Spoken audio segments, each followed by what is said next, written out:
I'm Haley Perot, and this is Northwest Newsweek. Federal Conservative leader Pierre Poilievre was in the Fort Frances area on Monday and Tuesday, appearing at a rally and making stops at a pair of forestry companies around Emo. He's continuing to pledge to axe the carbon tax and also met with locals to hear what they want from the federal government. Justin Hardy reports. Let's bring it home! Federal Conservative leader Pierre Poilievre kicked off his Northern Ontario tour this week in the western part of this region. Following a quick stop in Barwick, Poilievre made his way to the Fort Frances Legion for a rally and meet and greet. He says that he's hearing from people in the region that life is no longer affordable. Yeah, I was just over at a lumber mill and listening to the concerns of people who can't afford to pay for gas, heat, and groceries after 9 years of Trudeau and the NDP hiking carbon taxes and income taxes and inflation. Life is not affordable. Work doesn't pay, and the government is trying to ban people's hunting rifles.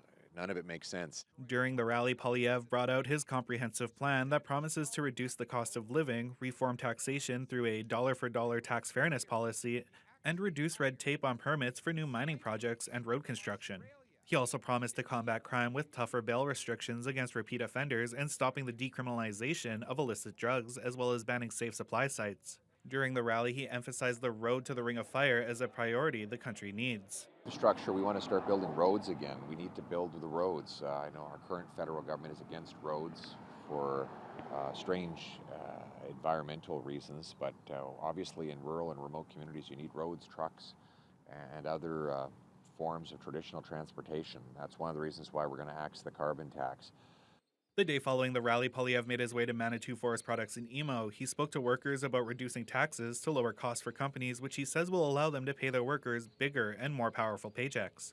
He also explained his plan to help First Nations benefit from local projects through the First Nation Resource Charge that he says is an optional arrangement that First Nations can adopt to collect 50% of the corporate tax generated from the resource projects on their land. So if you have, whether it's a mine, a logging operation, or any other resource project on a First Nations land, then the company could pay 50% of its federal corporate tax directly to the local First Nation, allowing own source revenue. So the money would stay here rather than going to Ottawa to be devoured by the bureaucracy.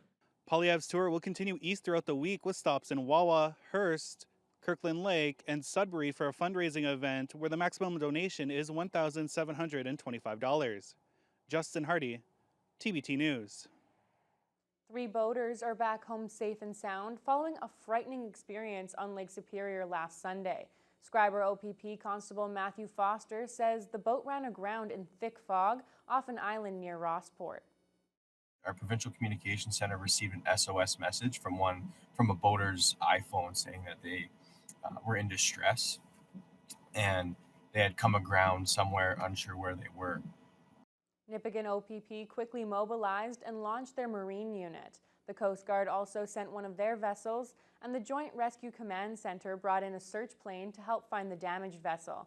It was successfully located on the far side of Simpson Island, and the 3 stranded boaters were rescued without any serious injuries. The call came in at 10, and the boaters were returned uninjured, as I mentioned, to the Rossport Marina around 4 in the afternoon yesterday. We're extremely fortunate that there were no serious injuries as a result of this, and we're extremely thankful for all the support from the other agencies that we had. I can't speak to exactly how they came there. However, I can note that yesterday was extremely foggy near the lake, and as well as the winds were really high. So, although the rescue mission was successful, it appears an attempt was made to bring the damaged boat back to the mainland. Unfortunately, it ended up sinking not far from the rescue site. Scriber Mayor Kevin Mullins has declared a state of emergency regarding the township's wastewater treatment plant. Officials say a structural failure which allowed water to enter the digester is preventing proper wastewater treatment. The plant has 2 clarifiers, but one of them had a structural failure and the other one had a mechanical failure with the rake system. A contractor is on site, and once the area is drained and cleaned, the repairs can begin. Officials say the state of emergency is just a precautionary measure, and the issue will not affect residents or businesses' daily use of water or the sewer system. An inquest into the 2017 death of a young woman from Kingfisher Lake First Nation began this week in Thunder Bay. Nearly 20 members of Ruth Ann Queequish's family attended the first day of the proceedings, which are expected to last approximately 3 weeks. Joel Mendelson reports. Ruth Ann Queequish was a 31-year-old diabetes patient who passed away from health complications due to a lack of insulin, despite visiting the local nursing station multiple times in the hours and days leading to her death. This discretionary inquest is taking place at the request of her family to examine the circumstances surrounding Queequish's death and for the jury to possibly make recommendations to prevent similar deaths. Queequish's brother Jordan explains that the family does not want to assign blame, but rather to fix the system. We need to change how medical services are in the north. There's a lot of people that are hurting in the north, and I really hope there will be change in our communities. That's what I'm hoping for, and that's where our heart is at, is that other people don't have to suffer like the way my sister, what she went through. Among the issues with the system is the gap between federal and provincial jurisdictions. Nursing stations on reserves are run provincially, whereas the physician services are federal. Seeing as Kingfisher Lake has a population of approximately 600, they only receive the services of doctors 5 days per month, with 2 of the 5 being designated for travel. Kiwetanung MPP Saul Mamakwa is from Kingfisher Lake, and he says the nurses there need more support. Sometimes people call the nursing stations, Talanoa nursing stations, because the nurses are not given the tools and the training to be able to provide that good service, and we need to invest in those training and making sure that we have the better tools for the nurses that are up there because they work hard. Over the next 3 weeks, approximately 20 people will testify in the inquest, including nurses, doctors, and family members. The inquest is also being translated live to OG Cree so that members of the community can follow along. Joel Mendelson, TBT News. A gold mine in the Fort Frances area has reopened following a workplace fatality on July 24th. 45-year-old Jeffrey Woolsey of Barwick died after being struck by material while working in the open pit at the New Gold Rainy River mine. The operation was shut down by the company for an internal probe, and the Ministry of Labor was also investigating. No other equipment or site infrastructure was impacted in the fatal incident, and the mine reopened during the day shift last Saturday. New Gold officials say the thoughts of management remain with the families, friends, and colleagues who have been impacted by the tragic incident, and they insist that the health, safety, and well-being of their employees is their top priority. Robinson Superior Treaty Area First Nations are now gearing up for another lengthy legal process after the Supreme Court's historic ruling last Friday. It found that Canada and Ontario owe nearly 150 years of back pay to the communities for failing to increase annuity payments. But it's unclear when that money will make it to the First Nations. Vasilios Bellos reports. A historic unanimous ruling from the Supreme Court of Canada is being celebrated by Northern Ontario First Nations, though there's still work ahead for the ones north of Lake Superior to receive that compensation. Friday's ruling found the Crown breached its treaty promise by not increasing annuity payments for Robinson Treaty Area First Nations, which have been set at $4 per person a year since 1875. The First Nations argue they're owed as much as $126 billion. We knew it was going to be a long, arduous legal process. Chief Wilfred King of Gull Bay says his community welcomed the news, but recognizes there's still work to be done to determine the final settlement number. There is a 6-month negotiation process which has been articulated already by the other chiefs. It has to be an agreement, and all the lawyers and all the chiefs have to agree in terms of what would be the final settlement. And once that's all parties agree to the settlement, then we would then bring it to the membership for a ratification vote. All the communities involved have stressed collaboration moving forward being crucial before taking the next legal steps. King says he's ready to begin that work now that the Supreme Court has made its ruling. The report was a scathing report, and it was a condemnation on both crowns, the federal and the provincial crown, that they left the First Nations with an empty promise in terms of the treaty. We're quite fortunate that this matter has finally been resolved by the Supreme Court, and we look forward to a very positive outcome. Viciolos Bellows, TBT News. It's time now for a short break. When we come back, a major funding announcement for affordable housing in the north. It's about saving affordable housing that's already in place, something that's actually one of the most cost-effective ways to make sure that we can ensure people have a safe place to live.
The region's two Liberal MPs, Patty Hajdu and Marcus Pulowski, made an $84 million funding announcement on Thursday. The money will help build or repair nearly 5,000 affordable housing units across Northern Ontario. Joel Mendelson has the details. The District of Thunder Bay Social Services Board is receiving close to $3 million of the funding. It will go toward repairing over 2,100 units in Thunder Bay. This is going to be really good for our region. Obviously, there's some projects already underway. It's about saving affordable housing that's already in place, something that's actually one of the most cost-effective ways to make sure that we can ensure people have a safe place to live. Some of the other big projects on the list include $16 million for a 56-unit seniors residence in Kenora and $12 million for a 40-unit seniors residence in Dryden. MP Marcus Pulowski says these projects help make life more affordable overall for many people. With respect to food and being able to afford the cost of living. And certainly if a good part of your income just goes to paying for your housing, it makes it that much more difficult to buy food and everything else you need in life. Along with the funding, the DSAB will also receive benefits from the newly implemented Frequent Builder Framework. This will drastically expedite applications for the Affordable Housing Fund for builders who have proven track records of building multi-residential units. Some of the benefits include a streamlined process through intake, underwriting, and approval stages, and even possibly funding commitments for future years, which will allow the organization to better plan and predict their future projects. Hajdu explains how experienced builders are well equipped. Because they're ready to go. They likely will have sites selected, they will have contracts and relationships with builders, and they've been in the business, so they understand how quickly how quickly they need to act to meet the need. 35 communities in Northern Ontario are receiving funding under the Affordable Housing Fund, including 27 First Nations projects. Joel Mendelson, TBT News.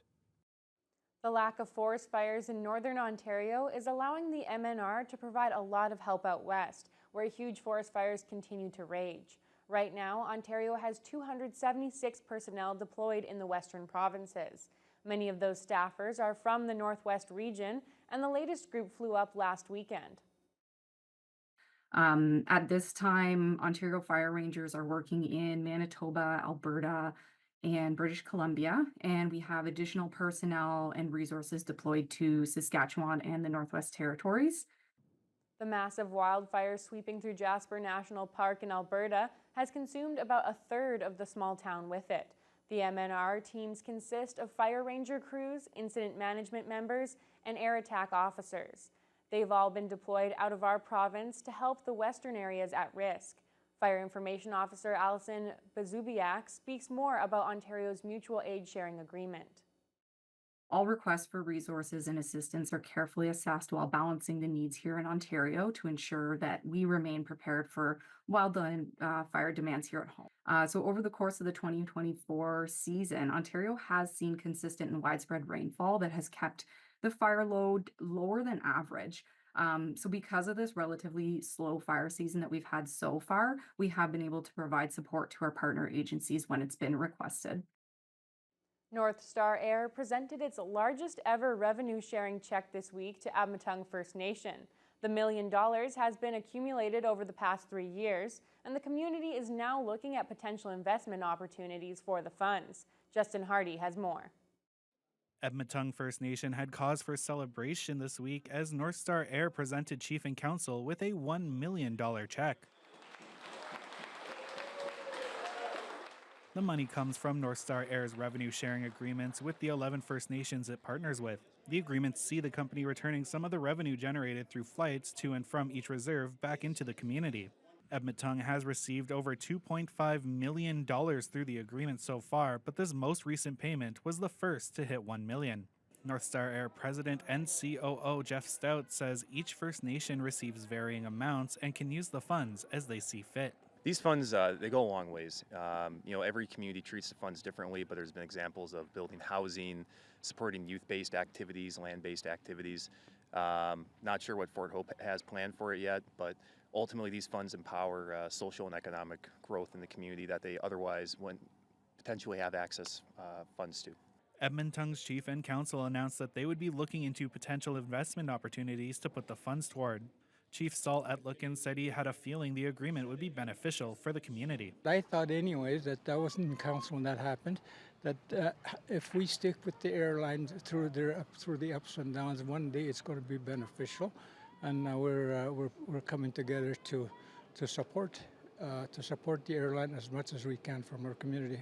So that's paid off.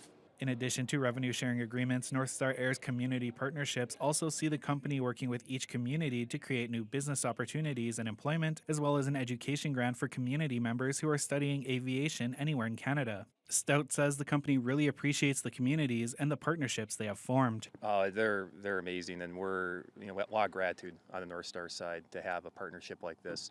It enables us to do what we love to do every day, which is fly, and it's the least that we can do to show our gratitude to the community. Since Northstar Air's inception in 2014, the company has given back over $10 million to their partner communities. Justin Hardy, TBT News. Lac Seul First Nation is officially celebrating a federal compensation award of $234 million. The historic claim regarding 11,000 acres of flooding on their reserve lands was finalized in the springtime. The signing ceremony happened on Kijik Bay Island. Chief Clifford Bull was joined by elders and the Minister of Crown Indigenous Relations. The flooding took place nearly a century ago, with members saying the suffering has been generational. The settlement is being called a step towards reconciliation and a recognition of Canada's past failures to uphold treaty obligations. A lifelong advocate for survivors of Indian residential schools has passed away. Garnet Ankb received the Order of Canada for volunteer service to the cause and his efforts toward reconciliation. Former TBT reporter Jordan Milani interviewed Ankb in Sioux Lookout in 2013, when the prestigious honor was first announced. Here's a look back at that story. He now calls the town of Sioux Lookout home and has spent a number of years doing his part to make the community a better place. Garnet Ankb was forced from his home in Lac Seul when he was just 7 years old to attend Pelican Lake Indian Residential School, where he spent the next 6 years. He says during his stay there, he, along with many others, were abused physically, emotionally, sexually, and spiritually. Since beginning his healing journey in 1990, he has concentrated on improving the relations between Aboriginals and non-Aboriginals. He says being honored with the Order of Canada wouldn't be possible without the help of a whole community. It certainly took me off guard, completely surprised, and really honored, deeply honored by the recognition of some of the work that I, along with many others, have done. While he believes the history of residential schools should be put in the past, he says it should also be acknowledged and discussed to create awareness. Ankb led the charge to have the federal government acknowledge and apologize to the country's residential school survivors. He's also spent the last 20 years addressing the effects and healing for those survivors, and says the only way to move forward is to create a new Canada through reconciliation. In a sense that you always want to promote understanding, good dialogue, those kinds of good things, so that we shape the future that we want for our children and our grandchildren, so that they live in a good world. His work in Sioux Lookout includes being elected to municipal council in 1985 and spearheading the Sioux Lookout Anti-Racism Committee, which he says has done a lot of good for the community. He views Sioux Lookout as a great example of a municipality working well with neighboring First Nation communities, and most enjoys giving his people renewed hope for the future. It's gratifying to see people smile one more time, because we are in many ways resilient, and to know that we can heal and we can reconcile and come back and be good people again, the proud people that we were before we left our communities and our families. Ankb received his Order of Canada insignia in 2015 from then Lieutenant Governor Elizabeth Dowdeswell. He passed away on July 25th in his hometown of Sioux Lookout. Garnet Ankb was 68 years old. Indigenous kids are learning about science and technology. We'll have that story right after this short break. We realize that we need to help create that next generation of people within the communities who are going to help build up the strength of these technical services.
Area Indigenous students entering grade 9 and 10 were invited to a free one-day math and science summer camp this past week in Thunder Bay.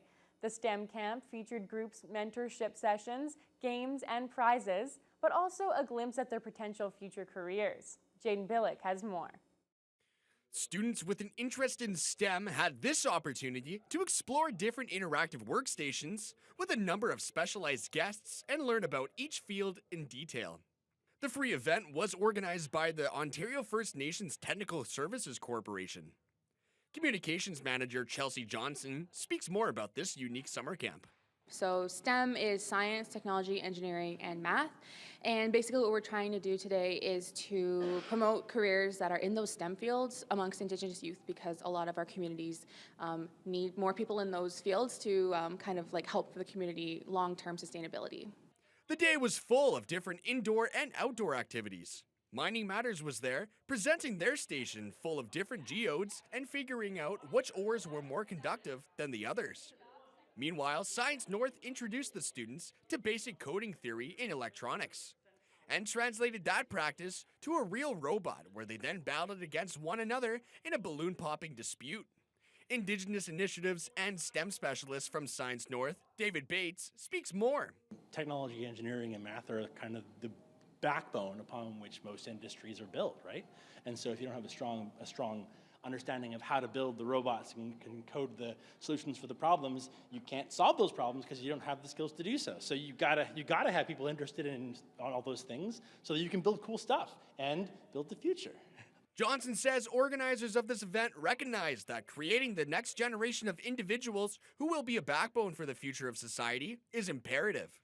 And they're really excited to be part of developing those interests now. Our organization overall, we do help First Nations in Ontario with technical advisory services, but we have these programs for the youth because we realize that we need to help create that next generation of people within the communities who are going to help build up the strength of these technical services. So we're really excited to be a part of that.